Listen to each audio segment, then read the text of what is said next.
Well-intentioned software coders using civic technology to improve government services.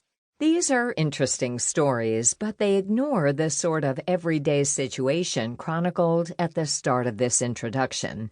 They also ignore century-old traditions of mutual aid, cooperation, and reciprocity, especially those that thrive in African American, indigenous, and diasporic communities. They center nonprofits and charitable donations, even though people give much more than money. And for the most part, the media overhype and the laws ignore our dependence on digital technologies like mobile phones and the Internet. I'm aiming for something different with this book.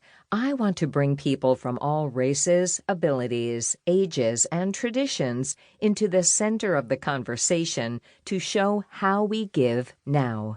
People making daily decisions about how to help others, using all of their resources to lift up their communities, using time, money, and data to advance causes, and people facing a dizzying array of giving choices with no guidance, only sales pitches.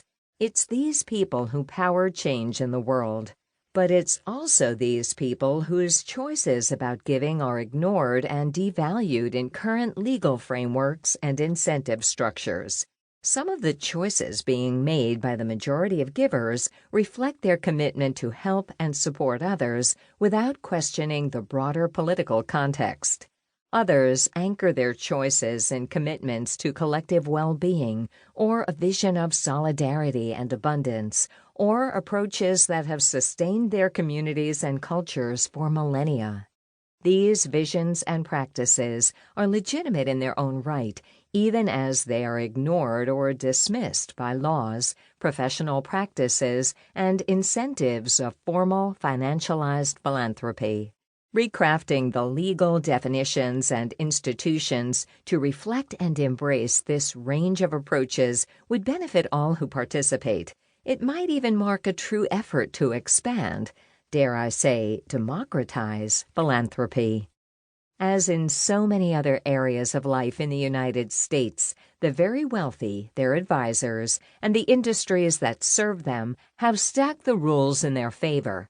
This has led to inequitable schools, inadequate public transit, inaccessible health care, unbearable student loan debt, and a lack of the most basic resources, housing, water, and food, across the country. The rules about giving are currently written in ways that benefit only the wealthy, even as the vast majority of giving comes from everyday people. Our national laws and stories about philanthropy focus on individuals in ways that are out of sync with the ways we really act, as well as the ways that are most likely to lead to real change. The breadth and diversity of strategies we use to make the world a better place include much more than money, and they depend on connection and reciprocity, whereas the policies, privileges, and products that regulate and shape giving are focused on individual intent, rooted in the financial industry, and ignorant of digital systems. My hope for this book is to expand our understanding of how we give so that we can collectively make more powerful choices, change the laws, and craft a more just and equitable future. Why does it matter? There are two levels at which the changes in philanthropy matter. The first is for individual people. We have more choices, get asked more often, and see needs everywhere, but we have so little visibility into what happens behind the scenes when we buy certain products, respond to social media solicitations, or try to choose how to spend our time.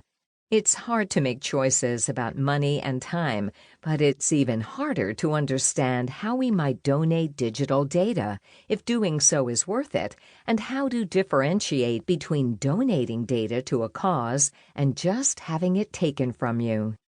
The second level at which these changes matter is at the point where they intersect with public policy. What is the role of giving and voluntary action? What counts in these categories, and what should be done by governments? This is an enormous question. It sits at the root of political